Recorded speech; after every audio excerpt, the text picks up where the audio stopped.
Every family has someone who knows how to put on a good show. In ours, it was Claire, my daughter-in-law. To anyone looking in from the outside, she was perfect. The perfect wife, the perfect mother, the one who always smiled for the photos and knew exactly what to say in a crowded room. That night at the barbecue, I saw something I hadn't noticed before. For a moment, the perfect smile Claire always wore slipped, and in front of everyone, she said, "My grandson cried around old people." She said it so lightly, like it was just a passing comment. But to me, those words cut deep. The yard was full of people, yet not one voice rose to defend me. Maybe it was easier for them to stay quiet, but that silence hurt almost as much as her words. At that moment, I knew I wasn't going to disappear anymore. She thought she had silenced me with one sentence. What she didn't know was that her words lit a fire in me I hadn't felt in years. I used to think that a house full of people meant a house full of love, but over the years, I learned how wrong I was. Our home by the lake in Michigan is big enough for laughter to echo down the hallway, for voices to overlap and fill the rooms, and yet it has never felt quieter. My name is Martha Whitaker. I'm 62 years old, a retired school teacher, and for most of my life I thought my worth was measured in the meals I cooked, the clothes I folded, and the small sacrifices no one seemed to notice. I thought that being a good wife and mother meant keeping the house running smoothly, staying in the background so everyone else could shine. Richard, my husband, has always been devoted to his career and, these days, to his golf. He comes home tired, tosses his keys in the same bowl by the door, and disappears behind the newspaper or into the glow of the television. Anna, my daughter, is a young lawyer in the city, sharp, ambitious, rushing from one case to another. She calls when she remembers, always with one ear still on her emails. And Daniel, my son, well, Daniel is married now. Most of his energy belongs to his wife, Claire, and to their little boy. I live in a house full of people, but I have never felt more invisible. Sometimes I wander through the rooms and realize that I could vanish, and life would go on the same. Dinner would appear on the table because I put it there, laundry would fold itself because I bent over the baskets, bills would be paid because I quietly balanced the checkbook. And yet, no one would see me in the doing. They would only notice if I stopped. The walls of our home are lined with photographs. In the oldest ones, I'm at the center, holding a birthday cake or laughing at the camera, my hair still thick and brown, my arms full of my children when they were small enough to cling to me. Those photos are fading now, the colors soft and worn. Newer pictures hang beside them, Daniel in his wedding suit, Anna shaking hands at her graduation, Richard on a golf course, smiling stiffly for the camera. In most of them, I am standing just at the edge of the frame or not in the picture at all. There was a time when I was the one who planned the gatherings, who baked until the kitchen steamed with heat, who made sure every child had a place to sit and a plate to hold. People used to look to me, ask for my recipes, beg me for advice on raising children. I was the sun in the small universe of our family, steady and warm. But years have a way of shifting things. Somewhere along the line, I slipped into the shadows. I became part of the background, the one who quietly ironed shirts no one thanked me for, who washed the dishes while everyone else drifted to the living room, who carried the weight of traditions no one remembered to appreciate. The house itself feels like it knows. The kitchen hums with the refrigerator, the living room carries the faint smell of Richard's cigar, Anna's law books sit in neat piles when she visits, Daniel's shoes are left by the door when he comes by with Claire. All these traces of them surround me, yet none of them see me. I am the keeper of the house, but not the heart of it. There are moments when I sit by the window overlooking the lake, watching the water shift under the wind. The waves keep moving, restless, while I remain still. I tell myself I should be grateful, that my children are grown and healthy, that my husband is still here, that I have a roof over my head. But gratitude doesn't silence the ache of being unseen, and the truth is, I don't know when it happened. Was it the day Anna stopped asking for my advice? Was it when Daniel stopped calling me first with his news, choosing Claire instead? Or was it simply the slow erosion of time, wearing me down until I was only a shadow of myself? What I do know is that there was once a time I believed I mattered. I can still remember a family barbecue when I was young and bright, standing in the yard with a spatula in one hand and a drink in the other, laughter bubbling around me because I was telling a story everyone wanted to hear. I was vibrant then, alive, needed. Now, when we gather in that same backyard, I set the table and sit quietly at the edge, listening to everyone else laugh. No one asks me to tell a story anymore. No one looks my way unless they need something passed across the table. I have become a ghost in my own home. And yet, I didn't know then, sitting quietly with my folded hands and a smile fixed on my face, that it only takes one cruel sentence to break whatever pieces of me were still holding on. One thoughtless remark, dressed up in a smile, that would remind me how far I had fallen from the center of my own family's world.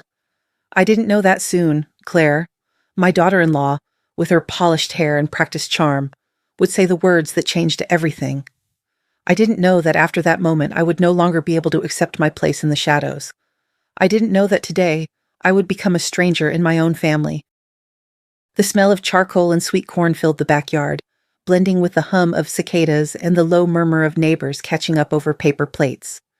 It was one of those Michigan summer evenings when the sky stretches out in pale blue and gold, and everything seems slower, softer, as if time itself is swaying to the music from a tinny speaker on the porch.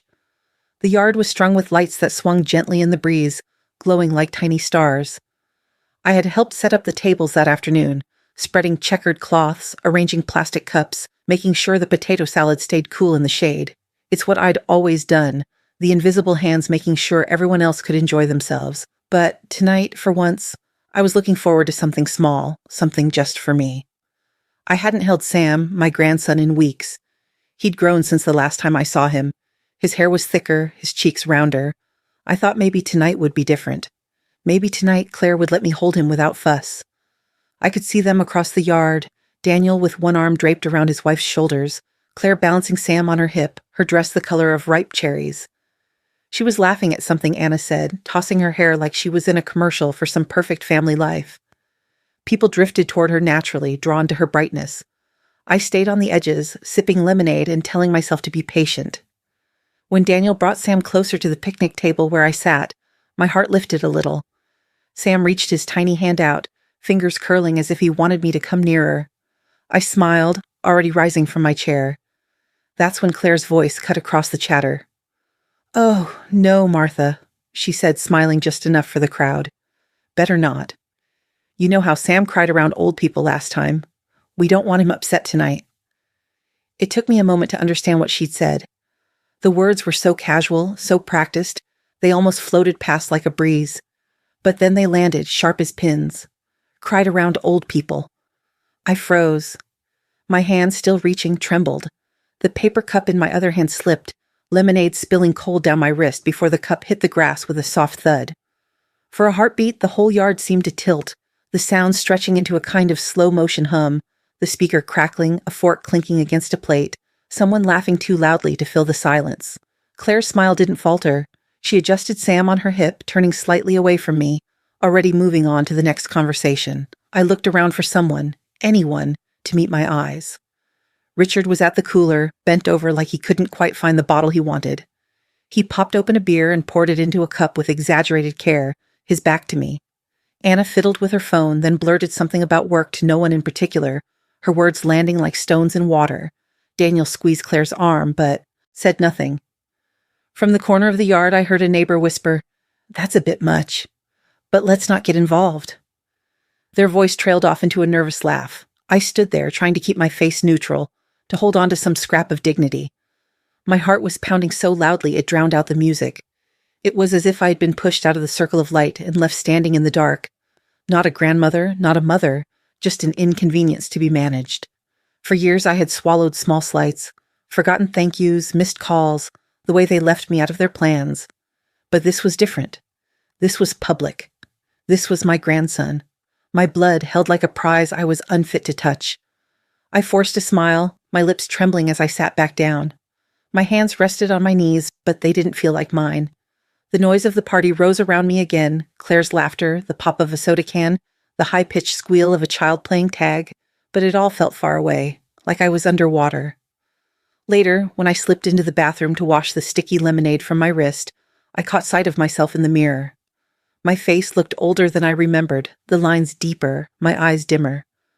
For a long time I just stared, listening to the muffled sounds of the party outside, the laughter that no longer included me. That was the moment something inside me shifted. I pressed my palms against the sink, breathing slowly, and whispered to my reflection, "Never again." I didn't know exactly what I would do or how, but I knew I couldn't stay like this, standing quietly at the edge while they pretended I didn't matter. That night, when I looked into the mirror, I swore to myself I would never let them treat me as invisible again. The morning after the barbecue, I woke up before the sun. For years, it had been my habit. Rise early, put on the coffee, set out breakfast so the smell of toast and eggs would draw Richard from bed. The clatter of plates would welcome Anna or Daniel if they dropped by. It was as natural to me as breathing, but that morning, I sat at the kitchen table with my hands wrapped around a cold mug of water. The coffee pot sat empty. The frying pan was still tucked away. The house was quiet, waiting for me to move, to play my part. And I didn't. When Richard came into the kitchen, his hair mussed from sleep, he looked around in mild confusion. "No breakfast?" he asked, as if the table had somehow betrayed him. I shrugged, keeping my eyes on the newspaper I wasn't really reading. "Not today." He stood there a moment longer, shifting his weight, clearly unsettled. "You've changed, Martha?" I folded the paper and looked at him. My voice was calm, but steady. "No, Richard, I'm not the one who changed. You are the one who never has." He didn't answer. He just reached for the cereal box, pouring himself a bowl like a man performing an unfamiliar ritual. The sound of the flakes hitting the bowl was louder than usual, as if the house itself was startled by my silence. That was the beginning of my quiet rebellion. I stopped moving like clockwork around them. The laundry piled in the basket. The floor, once shining, carried the dust of footsteps and crumbs from forgotten meals. I didn't sweep them away. The kitchen counter stayed cluttered with dishes no one thought to wash. Days stretched on, and slowly the absence of my hands began to show. Richard came home in the evenings, dropping his jacket on the chair, waiting for the smell of dinner to greet him. But the stove was cold, the counters empty. I would be sitting by the window with a book, the light fading across the lake, while he stood awkwardly in the doorway. One night, he tried again. "You've changed," he said, softer this time, as if he wanted to be careful. I closed my book and met his eyes. "For years I cooked, I cleaned, I filled every space in this house, and none of you noticed until I stopped. So maybe I haven't changed at all, Richard. Maybe you're just finally seeing me." He had no reply. He walked away, muttering something about takeout, and the door closed behind him. It wasn't just Richard. Anna called one afternoon, her voice brisk as always. "Mom, I feel like you've pulled away. You don't ask about my work anymore. You're not as connected." I let her words settle, then said nothing. "Mom, are you there?" she asked again, a hint of irritation in her voice. "I'm here," I said simply. "And? Don't you think you've been distant?" I pressed the phone tighter against my ear, letting her fill the silence with her own unease. Finally, I said, "I guess I just don't have much to say these days." It was the truth, though not the whole of it. I had too much to say, but none of it would have been heard. The silence unsettled her. She hurried off the phone, promising to call again soon. She didn't. At Daniel's house, I noticed the difference too. Claire was always busy arranging things, her voice sweet as sugar in front of others, sharp as vinegar when she thought I wasn't listening. Sam would cry sometimes when the room got too loud, his little hands reaching out, his eyes searching for comfort. My arms ached to hold him, to rock him the way I once rocked his father. But Claire would swoop in, shushing him, never letting me close. One afternoon I stayed later than usual at their house. Sam began to cry, loud, desperate, the kind of cry that twists a grandmother's heart. Daniel tried bouncing him awkwardly. Claire fussed with the diaper bag, both of them flustered. I stood in the corner, hands clasped, biting the inside of my cheek to keep from offering. They didn't ask. They didn't even look at me. The sound filled the room until it was unbearable. Claire muttered, "He's just tired." And Daniel agreed, pacing clumsily. They were so busy proving they could manage that they never considered the arms that had soothed him from the moment he was born. I walked out quietly, my chest heavy, leaving them to their noise. That was the pattern. I stopped stepping in, stopped rescuing them from themselves, and slowly they noticed. The house changed. It carried the weight of my absence like a ghost pressing on its walls. The beds went unmade. The laundry grew stale in the basket. The kitchen lost its warmth. Richard grew restless. Anna clipped in her calls. Daniel avoided my gaze. Claire, of course, wore her smile even brighter, pretending not to notice. But I noticed. I saw the discomfort in Richard's eyes when he came home to a quiet, empty kitchen. I heard the hesitation in Anna's voice when my answers grew short. I caught the flicker of uncertainty in Daniel's expression when I no longer jumped in to make things easier. And I realized something I hadn't known before. My silence was louder than any words I could have spoken. I had spent years filling their lives with comfort, cushioning every fall, patching every tear. They thought my role was to serve, to be endlessly available, to exist without being seen. But the moment I stopped, the cracks began to show. I didn't yell, I didn't argue. I simply stepped back and let the silence speak for itself. That was my rebellion. Quiet, steady, deliberate. And though none of them would admit it, I could see it unsettled them. For the first time in years, they were forced to live without me smoothing the edges of their lives. And they didn't like it.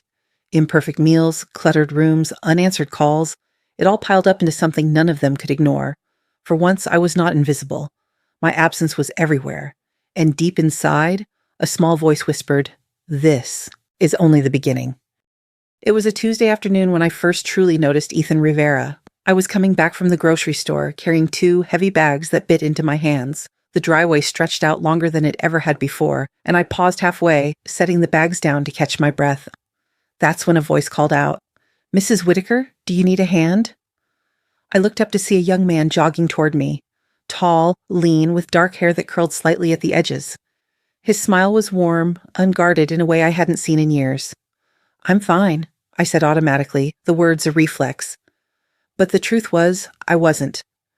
The bags felt heavier than they should have, and my back ached from the effort. Without waiting for permission, he scooped up the bags with ease. "Let me," he said. "It's no trouble."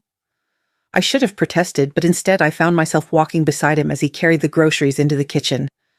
He set them gently on the counter, then turned to me as if waiting for the next instruction. "Thank you," I said a little awkwardly. "You didn't have to?" He shrugged, grinning. "My mom always said, if you see someone struggling, you step in." She never liked the idea of standing by while someone else carried a burden alone. There was something in his tone, a softness that tugged at me. "Your mom raised you well?" I said. His smile faltered slightly. "She passed away a few years ago. Cancer." He looked down, then quickly back up as if afraid he had said too much. "I guess helping out is my way of keeping her close." I nodded, my chest tightening. "I'm sorry. That must have been hard." He shrugged again, but this time the gesture was heavier. "It was. She was everything to me. But I think she'd want me to be here, to do something useful." That was how I learned Ethan was a volunteer at the nursing home near the lake. He told me about helping the residents with small things, reading letters, walking them through the gardens, sometimes just sitting and listening. "I'm studying sociology," he said, "and people always say it's impractical, but when I sit with them, when they tell me their stories, I don't know. It feels more important than anything else I've ever done." I found myself drawn in. His words were simple, but they carried a weight I recognized. He wasn't just talking about duty. He was talking about connection, about being truly seen. Something I hadn't felt from my own family in a long time. We began talking more after that. He would stop by if he saw me on the porch, or wave if I was working in the garden. Sometimes he carried in my groceries without being asked. Other times he just sat on the steps, sipping a soda, telling me about his classes or asking about my years as a teacher. No one had asked me about those days in years. "I taught elementary school," I told him one afternoon, rocking gently on the porch swing. "3rd grade was my favorite. They were old enough to read, to think for themselves, but still young enough to believe in magic. You could see the wonder in their eyes." Ethan leaned forward, elbows on his knees. "What was the best part of it for you?" I smiled, the memory warming me.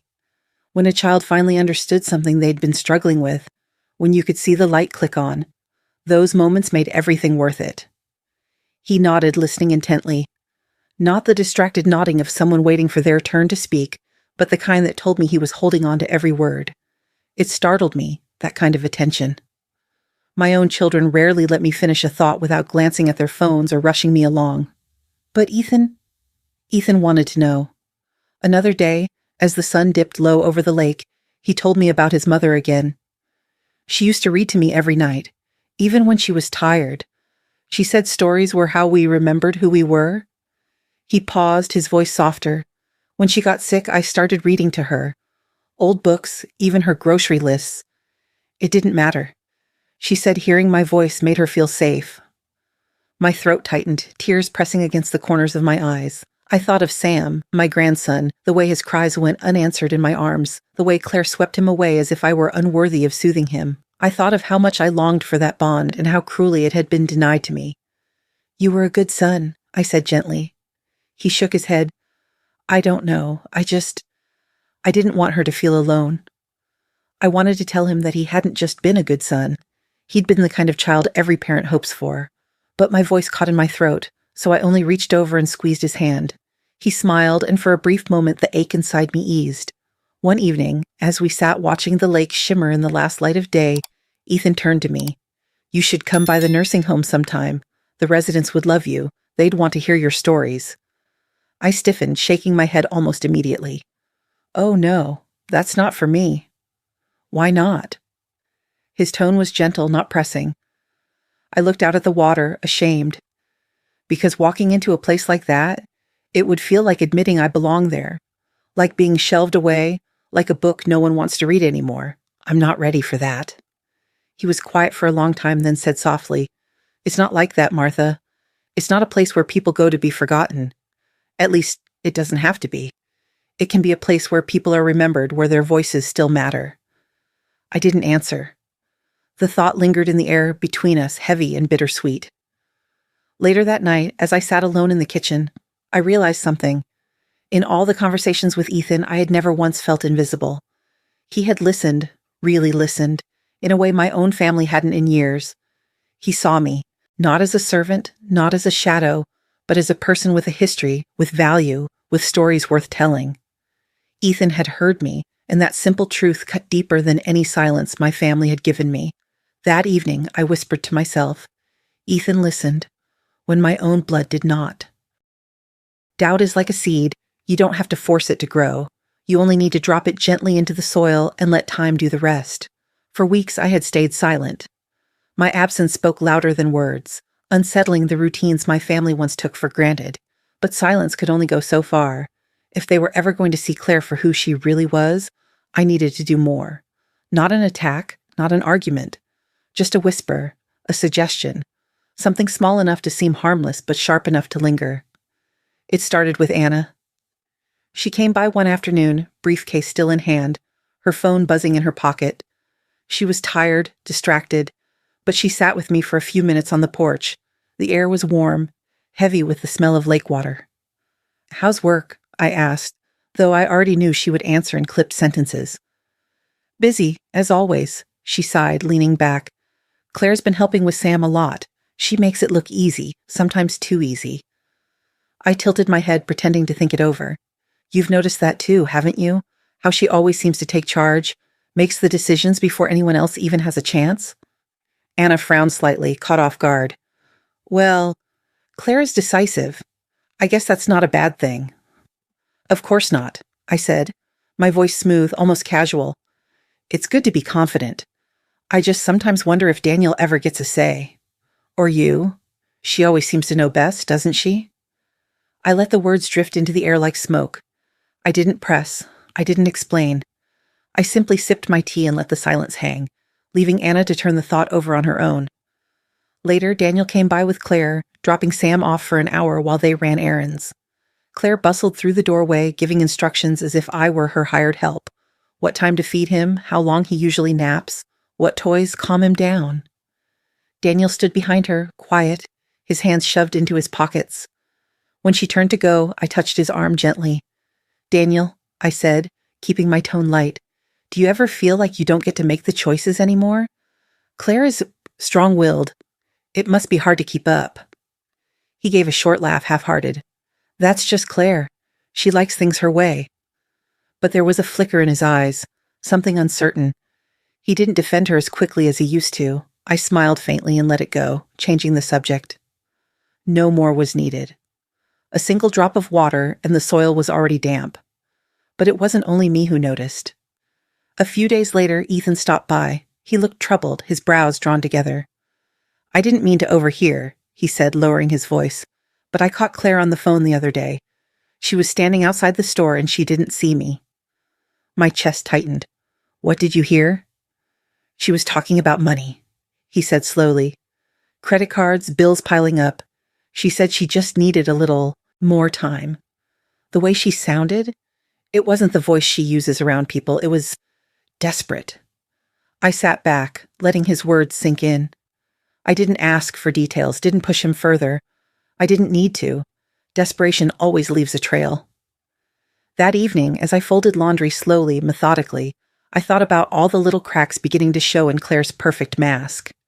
Anna's pause, Daniel's uneasy laugh, Ethan's overheard phone call. None of it was proof. None of it was enough to confront her. But I didn't need proof. Not yet. All I needed was to let the seeds take root. I smiled to myself, stacking the folded towels neatly. I didn't need to fight, didn't need to raise my voice or make a scene. I only needed to wait, because I knew, once planted, doubt grows on its own. Claire always loved her photographs. It was a Saturday morning when she announced, as though the whole world had been waiting for it, that the family would be doing a photo shoot in the backyard. Something to put on Facebook, she said lightly, and maybe for the Christmas card later this year. I watched her bustle around, arranging flowers in mason jars, spreading blankets on the grass, and lining up color-coordinated outfits for Daniel, Anna, and little Sam. She was radiant, her hair shining in the sun, her lips red like berries. "Mom," Daniel called, holding up a crisp white shirt. "Claire wants us all in shades of blue and white." I nodded, smoothing my simple cardigan. But when the photographer, a young woman Claire had hired, set up the camera, I noticed something strange. Claire positioned everyone carefully, Daniel on one side, Anna next to him, Richard holding Sam, and then she smiled at me and said, "Oh, Martha, why don't you sit this one out? You'll have your turn in a moment." Her voice was honey-sweet, but her meaning was sharp as glass. I stood back, heart tightening, as they posed together, laughter staged for the lens. "Perfect," the photographer said, snapping away. "You're such a beautiful family." Beautiful. Without me. I forced a smile, pretending to busy myself with the lemonade on the porch. The camera clicked and clicked, each flash like a nail hammered into my chest. When my turn came, Claire draped an arm around me, quick and perfunctory, before ushering me back out of the frame. Later, scrolling online, I saw the results. Claire had already posted the photos with a caption, "Grateful for my perfect little family." In all 12 pictures I appeared once, blurred in the background. Perfect family, except for me. The neighbors saw the pictures too. In our small town, nothing stays quiet for long. As I walked to the mailbox a few days later, I overheard Mrs. Green from across the street whispering to her sister on the phone. "Did you see those photos Claire posted? All staged, like something out of a magazine. Makes you wonder, though. She borrows money for everything, always living larger than she should. That house of cards won't stand forever." Her sister murmured agreement, their voices carrying across the summer air. I walked back inside slowly, her words buzzing in my ears.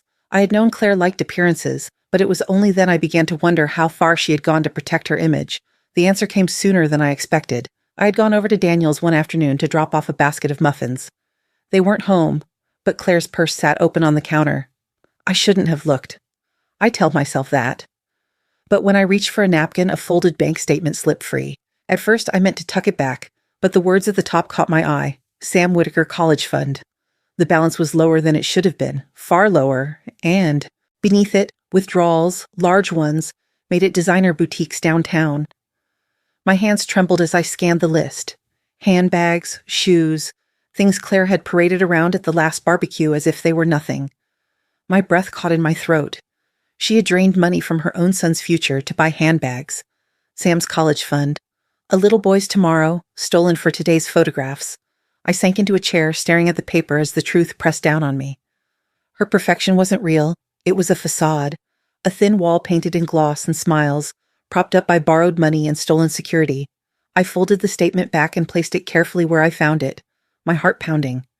My family didn't see it yet, but I did. I saw the cracks spreading across her perfect wall, hairline fractures widening with every lie she told, every picture she posed for. When Claire returned home later, breezing through the door, with her designer bag swinging from her shoulder, she smiled at me like nothing was wrong. "Thanks for the muffins, Martha. You're such a dear." I smiled back, but inside I was already calculating. I didn't need to confront her, not yet. I only needed to wait. A facade built on lies cannot last forever, and when it fell, I would be ready. That night, as I lay awake, staring at the ceiling, I whispered to myself, I finally understood. The perfection Claire paraded was only a thin wall, and it was already beginning to crack. There are many ways to fight. Some people shout, some slam doors, some hurl words sharp enough to leave scars. But me, I chose silence. It wasn't the silence of surrender, no. It was deliberate, steady, sharpened into something they couldn't ignore. At first, they thought it was a phase. Richard would come home, hang his jacket, and glance toward the kitchen, expecting the smell of dinner to meet him. When all he found was me at the window, a book in my lap, he'd clear his throat. "No dinner tonight?" he asked once, trying to sound casual. "I'm not hungry," I replied simply, turning a page. He rummaged for leftovers, clattering pans louder than necessary. His frustration echoed in every slammed cupboard.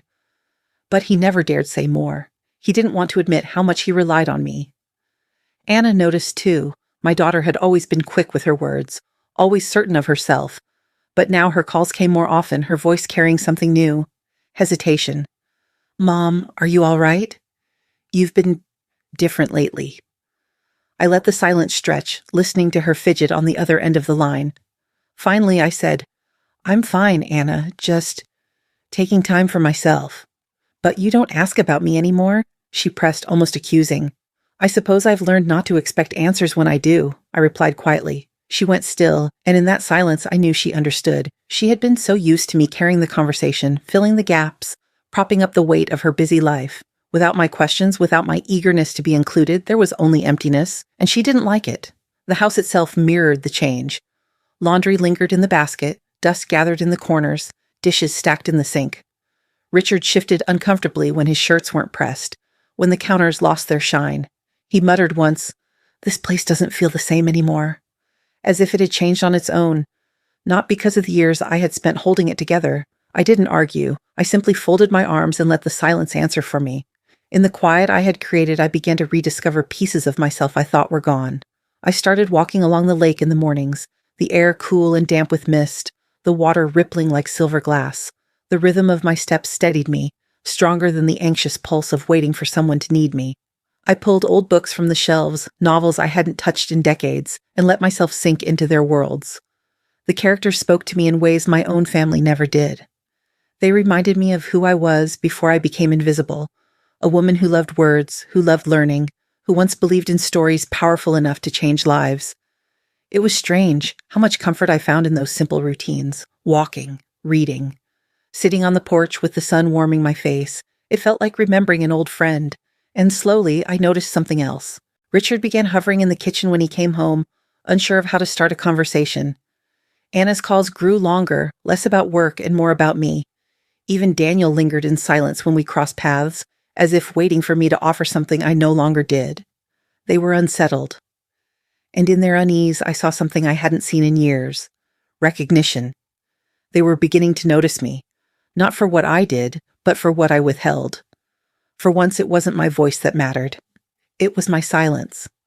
And as I turned another page of my book one quiet evening, I whispered to myself, "They are starting to realize my value. But perhaps it's already too late."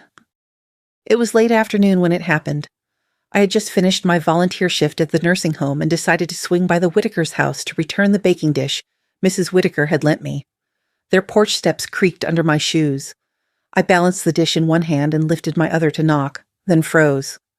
Claire's voice carried through the screen door, sharper than I had ever heard it, like glass under a shoe. "You don't understand?" she snapped. "I covered it before. This isn't going away just because you say it will." There was a pause. I realized she was on the phone. Her tone dropped, lower and meaner. "No, you listen to me, Evan. You have to pay the gambling debt. Do you hear me? I already transferred money from Sam's college fund. If Daniel finds out, I'm finished." The baking dish slipped in my grip. I clutched it tighter, heart pounding so hard I could feel it in my teeth. I widened my stance so the boards wouldn't creak. The house smelled of lemon cleaner and perfume. Underneath it, panic. Inside, Claire paced. I could imagine her, heels clicking, one hand to her forehead, the other stabbing the air as if she could puncture the problem by force. I don't care how, she hissed. Sell the car, borrow from your friends, just make it disappear. I can't keep doing this. Do you understand? I can't keep stealing from Sam. Her child's name, spoken like a cost. My thumb shifted on my phone as I tried to quiet a tremor in my hand. A soft beep bloomed on the screen. Without meaning to, I had opened the recorder. A red dot glowed. Seconds rolled up like a climbing vine. 003 004 005. I stared at it, stunned, half horrified, half relieved, while Claire's words flowed into the tiny microphone. I should have stopped it. I should have stepped off the porch, made noise, forced a normal moment back into existence. Instead, I stood there, listening to the damage take shape. I've moved what I can, Claire said, voice cracking under a weight she kept hidden from the world. If anyone looks closely, they'll see. Daniel will ask questions. Martha... She cut herself off, like the name alone might conjure Mrs. Whitaker from thin air. Just fix it, Evan, I mean it. The call ended with a brittle chime. I didn't move. I couldn't. The recording ticked on. 01, 11, 01, 12, 01, 13. I stopped it, the red dot shrinking back into a harmless icon, though nothing about it felt harmless anymore. In my palm lay a voice that could break a family. In my palm lay a boy's stolen future. I took a step backward. The plank under my heel squeaked. Inside, a chair scraped. I held my breath, pressing myself into the shadow by the railing. Claire's silhouette slid across the frosted glass, then receded. The door didn't open. Slowly, I moved down the steps and into the yard. The world felt too bright, too loud. I walked to the lake and kept going until I reached the hill, where the wind is always a little stronger. I sat with the phone face down on my knee and let the breeze comb the heat from my skin. The recording existed, a fact I could not unknow. My mother used to say there are two kinds of truths, the kind that fixes and the kind that breaks. Sometimes they're the same. I thought about that while gulls skimmed the water and the day made up its mind about evening. What would happen if I sent the file to Mrs. Whitaker? I could picture the look in her eyes, first confusion, then the bruising clarity of betrayal. She had given so much of herself, years of dinners, rides, reminders, invisible tenderness, and in return, silence. Handing her proof that Claire had siphoned money from Sam felt like striking a match in dry forest. But what would happen if I did nothing? Sam would grow up and one day, long after the pictures and parties, someone would have to tell him why his future had been made smaller to pay for someone else's mistakes. Daniel would never know what had happened under his roof. The lie would harden, permanent. I opened the recorder again. My thumb hovered over the play arrow. I pressed it, listened to Claire's voice for 5 seconds and stopped. Each time the words landed heavier, like stones dropping through water. Gambling, transferred, from Sam's college fund. If Daniel finds out, I'm finished. I pictured Mrs. Whitaker on her porch swing, the way she looks at the lake as if the water might answer her. She has a patient way of talking, the kind that makes silence feel like a place instead of a punishment.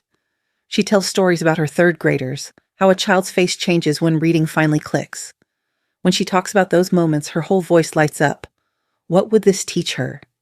I typed a message to her. I found out something today. I don't know how to say it. I stared at the words until the screen dimmed. I deleted the message. I typed another. Can I stop by? It's important. I deleted that too. A dragonfly stitched the air. The lake breathed in slow silver ripples. Somewhere, a dog barked. The ordinary world waited for me to choose what kind of person I was going to be. I thought of my mother, how she'd squeeze my shoulder and remind me that movement can be courage. I looked at the phone one more time and locked it, as if that could lock the truth away. I didn't go back to the Whitakers that evening. I walked the long way home, past the bakery and the mural volunteers repaint each spring. I tried to imagine a version of myself who could carry a secret like this and still sleep. I couldn't. When I finally reached my apartment, I set the baking dish in the sink and leaned my forehead against the cabinet door. The recording, that small, heavy thing, sat in the cloud, in my pocket, in my chest. I knew what it was. I knew what it could do. But timing matters. Truth is a medicine, and even medicine given at the wrong time can harm. So I decided I would wait. Not to protect Claire, not to protect myself, to make sure that when the match finally struck, it would light the right fire, the kind that shows what's been hiding in the dark, not the kind that burns everything to ash. I whispered it out loud, to hear how it sounded outside my head. I'm holding a fuse. The question isn't if it will burn, it's when. And for the first time since I pressed that red circle, my hands went still. Every summer, our town by the lake holds its festival, a celebration of long days, warm nights, and the promise of another year lived together. Stalls line Main Street with fried dough and lemonade. Children run with painted faces, and music from a brass band floats through the air like it belongs to a dream. By evening, fireworks crack open the sky, spilling color into the lake's reflection. This year, Claire treated the festival like her stage. She wore a dress that glittered under the string lights, her heels clicking confidently against the pavement as though she owned the ground she walked on. Daniel trailed dutifully beside her, Sam balanced on his hip while Anna kept pace, phone in hand to capture every perfect moment. Richard carried the cooler, nodding politely to anyone who waved. And me? I followed several steps behind, clutching my cardigan, the heat of the day sinking into my skin. To anyone watching, I must have looked like an afterthought, an accessory misplaced, not part of the picture. Claire thrived in the attention. She greeted neighbors with wide smiles, laughing too loudly at jokes, spinning Sam around so his giggles became part of the soundtrack of her performance.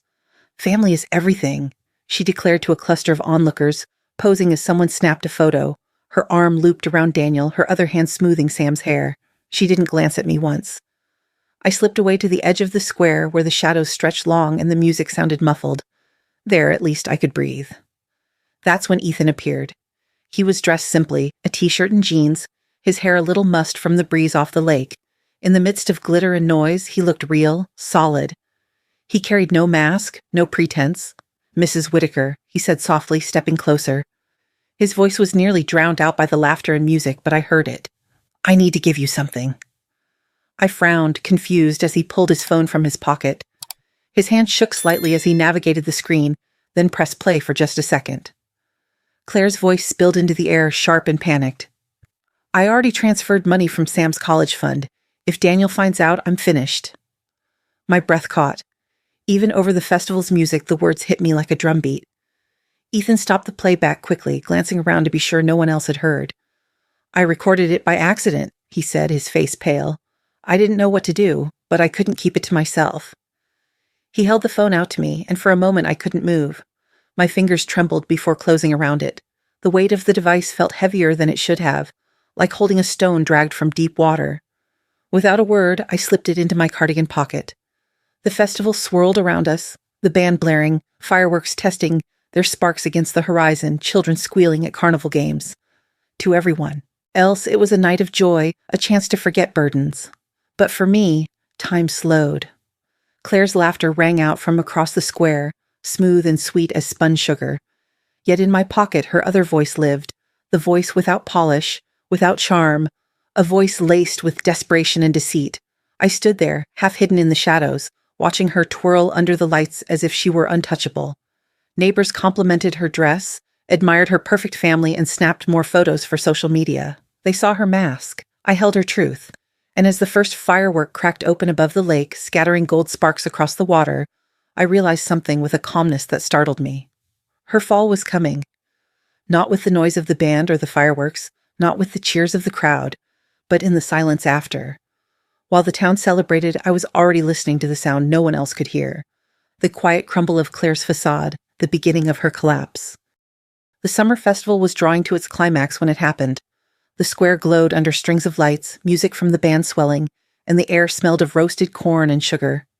Children darted between booths with their faces painted like tigers and butterflies, and couples swayed near the stage where a country singer belted out something about love and loss. It was the moment Claire had been waiting for. The stage, the crowd, the chance to shine. She swept into the center of it all, Daniel at her side, Sam perched on her hip like a prize she carried everywhere. Richard hovered near the refreshment table, sipping his beer, while Anna scrolled through her phone, framing every picture carefully for social media. I stayed near the edge, my cardigan buttoned against the night breeze, Ethan beside me. My hand brushed the phone in my pocket, heavy with what it contained. When the mayor stepped up to thank everyone for attending, inviting families forward for a group photo, Claire pushed herself and my family toward the front. "Come, Daniel," she coaxed, her smile gleaming in the stage lights. "This is our moment." It was, but not the moment she thought. As the photographer lined people up, Claire adjusted Sam's shirt, smoothing his hair, ensuring the image of perfection remained unbroken. Then, as if struck by some sudden inspiration, she turned to the crowd and raised her voice. "Family is everything," she said, beaming at the faces watching. "We work hard, we sacrifice, and we love each other. That's what makes us strong." Applause rippled through the crowd. She basked in it, tilting her head just so, the way she always did when she wanted to be adored. That's when I stepped forward. At first, no one noticed. I was just Martha, the quiet wife, the background figure in every photograph. But my voice carried farther than I expected, clear even above the music and chatter. "Family is everything," I repeated, "but only if we protect it. Only if we don't sell its future for the sake of appearances." The square hushed. Claire's smile flickered. "Sam," I said, my eyes fixed on my grandson in her arms, "deserves a future that isn't pawned away to cover someone else's mistakes." There was a stillness, the kind that comes before glass shatters. Claire's laugh came too quickly, too high. "Oh, Martha," she said sweetly, "you always did have such dramatic ways of putting things." I didn't answer. I didn't need to. Ethan stepped up beside me, his hand steady though I could see the tremor in his jaw. He lifted his phone, tapped the screen, and suddenly Claire's other voice, her hidden voice, filled the air. "You have to pay the gambling debt. I already transferred money from Sam's college fund. If Daniel finds out, I'm finished." The words echoed, bouncing off the brick walls of the shops, sinking into the stunned silence of neighbors and friends. The effect was immediate. Richard's beer glass slipped from his hand, crashing to the ground. He didn't move to pick it up, his face drained of color, his mouth opening and closing like he couldn't remember how to breathe.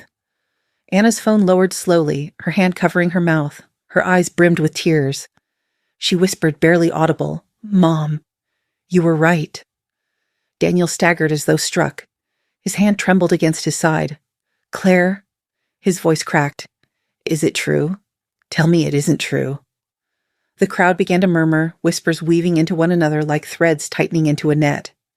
She took money from her own child's fund? All those handbags. I knew it.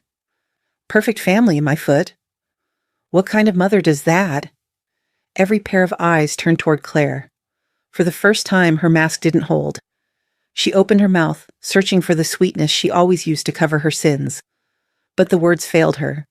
Her smile twitched, then collapsed entirely. Daniel stepped closer, his voice raw, almost pleading. "Claire, please, say it's not true." Her eyes darted to him, then to the crowd, then back again. Her lips trembled, but no denial came. The truth hung between them, undeniable, captured not by rumor, but by her own voice replayed for everyone to hear. Richard's shoulders slumped, years of denial pressing down on him all at once. He looked at me, really looked at me, for the first time in years, as if seeing the woman who had been warning him silently for so long. Anna sobbed quietly, clutching her phone like it might anchor her. Her tears weren't just for the money, or even for Sam. They were for every moment she had chosen to doubt me instead of believing her own mother. And the neighbors, those who had once envied Claire, who had admired her curated perfection, they looked at her now with something sharper than judgment. Pity, disgust, betrayal. Claire's hands shook as she clutched Sam tighter, but the boy squirmed, fussing, his small cry cutting through the heavy silence like a blade. Even he sensed the unraveling. I stood still, calm in the storm I had long known was coming. The fireworks began then, as if on cue, bursting overhead in brilliant colors. The crowd gasped, but their eyes didn't lift to the sky. They stayed fixed on the woman who had built her castle of lies and now watched it crumble in front of everyone. The music swelled again, but it sounded hollow against the soundless scream in Claire's eyes. I felt no triumph, no gloating satisfaction, only clarity, because the truth had finally been spoken. Not by me, not by rumor, but by her own voice. And as the colors rained down from the sky, I whispered to myself, the whole town has seen the truth, and Claire, for the first time, has nowhere left to hide. The fireworks faded, leaving trails of smoke that curled through the night sky like ghosts. The crowd began to scatter, their whispers trailing behind them, heavy with judgment. Some shook their heads, others glanced back at us with wide eyes, but one by one the neighbors drifted away, taking the echo of Claire's shame with them. Claire herself was the first to break. Her face stiffened into something brittle, her eyes glittering not with tears but with fury. She clutched Sam too tightly, her voice sharp as broken glass. "You've ruined everything." She spat at me, though her voice trembled. "You've destroyed this family." And then she turned to Daniel, her hand gripping his arm. "We'll talk about this later. Not here." But Daniel pulled back, his face pale, his body stiff with betrayal. "Later?" His voice cracked. "There is no later, Claire. You took from our son, from Sam, and you lied to me." For once, she had no clever answer. She looked around, searching for a place to hide, but the truth had already stripped her bare. Finally, with a huff of anger and humiliation, she spun on her heel, pushing through the thinning crowd, her heels clicking furiously against the pavement. Sam wailed in her arms, his cries fading into the night as she vanished. Silence settled over what remained of us. Richard stood frozen, his hand still hovering where his glass had fallen earlier, as if time hadn't caught up to him yet. When he finally moved, he turned toward me. His mouth opened and closed, words forming clumsily. "Martha, His voice wavered. He looked smaller than I'd ever seen him, his shoulders hunched, his confidence crumbling. I should have seen you. I should have listened. I left you alone for too long." It wasn't a grand apology, not eloquent. But in his halting words, I heard the weight of years unspoken. Anna's face was streaked with tears. She stepped closer, her hand finding mine with a tremble. "Mom," she whispered, her voice breaking, "we've let you carry everything. We let you disappear and we didn't even notice. You've been holding us together all this time and we just let you hurt." I squeezed her hand, though my chest ached. The truth was out, yes, but truth is never tidy. It doesn't tie bows around wounds or make people whole again. It exposes, it cracks, it lays bare what has been ignored too long. Daniel stood apart, his hands buried in his hair, his body shaking as if the ground beneath him had given way. His voice was raw, shredded. "How do I raise Sam now? How do I protect him when his own mother—" He broke off, his chest heaving. I wanted to reach out, to comfort him, to say that we would figure it out. But the words stuck in my throat, because what could I promise?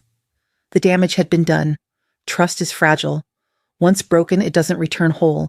It returns patched, scarred, altered. For a long while we stood, there together, the remnants of a family staring at the wreckage. The festival lights flickered above us, laughter and music lingering faintly from other streets, as if the rest of the world had already moved on. Inside me, something twisted. I had fought for this moment, for respect, for recognition, for the truth to finally pierce the silence. And yet, as I looked at the faces of my husband and children, I felt no triumph, only heaviness. Yes, I had won. Claire's mask was gone, her lies exposed. My family finally saw me, finally heard me.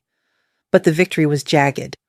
What good is winning if the prize is a broken family, splintered trust, a child crying in the arms of a mother who betrayed him? The night air pressed against me, cool and damp. I closed my eyes, hearing Richard's stilted apology, Anna's tearful confession, Daniel's devastated question. They rang in my ears like bells tolling not for celebration, but for mourning. When I opened my eyes, I looked at the lake in the distance, the surface reflecting faint fireworks long after they had burned out. Their glow shimmered and vanished, leaving only ripples. That was what this night felt like, a burst of light dazzling and destructive, followed by the darkness of what was left behind. I whispered to myself, though no one else could hear, I won. But what is victory worth if it leaves me standing in the ruins of my own family? The days after the confrontation blurred into a quiet haze. The town moved on, festivals end, whispers fade, and gossip finds new targets, but inside our family nothing felt settled. The air at home was fragile, as if one wrong word might shatter it all over again. I thought I would feel lighter once the truth came out. Instead, I carried a strange mix of grief and relief, a hollow victory that pressed against my ribs. Claire had vanished to her sister's house, leaving Daniel to cradle Sam alone, his face tired and drawn. Richard hovered near me more often, fumbling with words he'd never learned to say. Anna called daily, her tone softer, careful, as though she was trying to stitch something back together with trembling hands. But it was Ethan who brought me a glimmer of something unexpected. He stopped by one afternoon, his backpack slung over his shoulder, his eyes bright with an idea. "Mrs. Whitaker," he said, "I'm working on a project at the nursing home, oral histories, stories from the residents. Would you consider being part of it?" I hesitated. For years, I had felt like a relic tucked into the corners of my family's life, useful when needed, invisible otherwise. The thought of sitting among other forgotten souls, telling stories that might never leave those walls, made my chest tighten. "I don't know," I whispered. "I'm not sure anyone wants to hear my stories." Ethan smiled, a softness in his expression that reminded me of the students I once taught. "I do," he said simply, "and sometimes one listener is enough." So I agreed. The first time I walked into the nursing home, the scent of soap and polished floors tugged at something tender in me. Ethan led me to a quiet room with a camera set up on a tripod, its red light blinking patiently. On the table lay a worn leather notebook, my old journal, one I hadn't touched in decades. "Maybe start here," Ethan suggested gently. "Read something you wrote when you were young. Let's capture who you were and who you are." My fingers brushed the pages, yellowed at the edges. I began to read aloud, my voice shaking at first, then steadier as the words carried me back. I read about the first time Richard had taken me to a dance by the lake, when the air smelled of pine and my dress fluttered in the wind. I read about Anna's first day of kindergarten, when she clutched my hand so tightly I thought I'd never be able to let go. I read about Daniel's laugh as a boy, how it filled the house like sunlight. Ethan filmed quietly, his eyes never leaving me, not with pity but with respect. And for the first time in a long while, I felt something shift inside. I wasn't a background figure here. I wasn't invisible. I was a story worth hearing. Halfway through a passage, I heard footsteps. I looked up and there was Daniel, carrying Sam. He hovered in the doorway, unsure, his eyes red-rimmed from too many sleepless nights. Sam wriggled in his arms, and before Daniel could stop him, the little boy leapt down and ran toward me. "Grandma," he cried, his small arms flinging around my legs. "I missed you." The words cracked something open in me. Simple, unpolished, but pure. The first time he had ever come to me without being nudged, without hesitation. My throat tightened, tears stinging my eyes as I bent down and gathered him close. "I missed you too, sweetheart," I whispered into his hair. Across the room, Ethan lowered the camera, quietly wiping at his face. Daniel stood frozen, then slowly, almost painfully, sank into a chair. His voice was low, but I heard it. "Mom, I don't know how to fix what's broken, but I see now. I see you." Richard appeared in the doorway then, his hands shoved awkwardly into his pockets. His gaze landed on me, cradling Sam, on Ethan's camera, on Daniel's hollowed face. For a long moment he said nothing. Then his eyes glistened and he muttered, rough and unsteady, "I should have looked sooner. I should have seen you all along." I held Sam tighter, my cheek against his hair. The room was heavy with unspoken things, but also with something fragile, new, like the first green sprout pushing through cracked pavement. I didn't need to win anymore. I didn't need revenge, or for Claire to suffer, or for the town to whisper her downfall for years to come. What I needed was here, the warmth of a child's embrace, the sound of my family's voices admitting finally that I mattered. As the camera's red light blinked on, recording every breath, I thought, this was what it meant to be seen. Not in the glare of gossip or the noise of confrontation, but in the quiet recognition of those who had once overlooked me. I didn't need to shout. I didn't need to fight. I didn't need to demand. Because, at last, they saw me. Truly saw me, and that was enough.